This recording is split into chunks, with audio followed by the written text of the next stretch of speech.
السلام علیکم معزز طالبات، امید ہے آپ خیریت سے ہوں گے۔ الحمدللہ میں بھی بالکل خیریت سے ہوں۔ تو آئیے آج ہم شروع کرتے ہیں اللہ کی شکر سے سورہ فجر کو، اور اس کا ترجمہ پڑھیں گے۔ بسم اللہ الرحمن الرحیم۔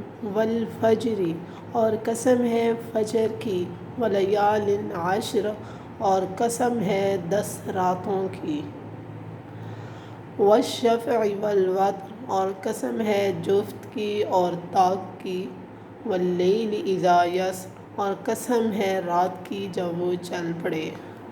حل فی ذالک قسم لذی حجر، یہ قسم عقل والوں کے لیے ہے، یہ قسم عقل والوں کے لیے ہے۔ اللہ تعالیٰ فجر کی قسم کھا رہے ہیں، 10 راتوں کی قسم کھا رہے ہیں، تو اس کا کوئی مقصد ہے؟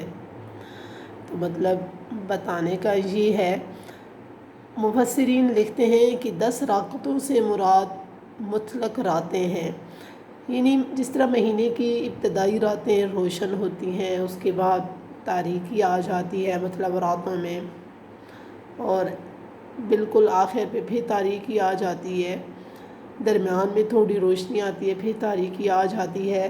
تو اسی طرح انسان یہ نہ سوچے کہ ہمیشہ میری حالت ایک رہے گی، اگر مجھ پر مشکل وقت آیا ہے تو آسانی نہیں آئے گی، یا آسانیاں ہیں تو مجھ پر مشکل وقت نہیں آئے گا۔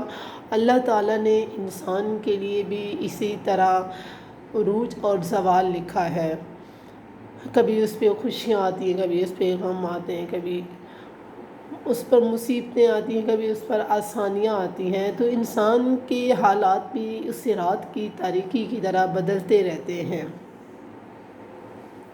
تو اللہ تعالیٰ ان نشانیوں کے ذریعے سے بتا رہے ہیں کہ یہ نشانیاں کس کے لیے؟ عقل مند انسان کے لیے ہیں، کہ وہ سب کچھ حقیقی نہ سمجھے۔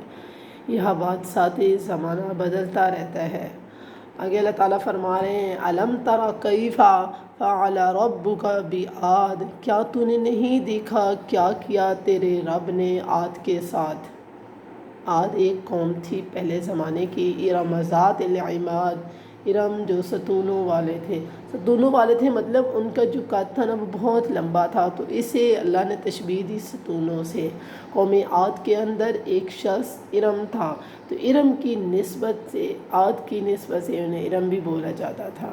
التی لم یخلق، اللہ خود فرما رہے ہیں، لم یخلق، نہیں پیدا کیا گیا تھا ان کے مثل کوئی بھی شہروں میں، ان کے قد کاٹ، ان کی جسامت، ان جیسا کوئی بھی پیدا نہیں کیا گیا۔ وہ اپنے قد کاٹ کے لحاظ سے تمام مخلوق سے مطلب طاقتور سمجھے جاتے تھے۔ وَثَمُودَ الَّذِينَ، سمود وہ جنہوں نے تراشا پتھروں کو وادی میں، وہ اتنے طاقتور تھے کہ ہاتھوں سے پتھروں کو تراش لیا کرتے تھے، مشینیں استعمال نہیں کرتے تھے۔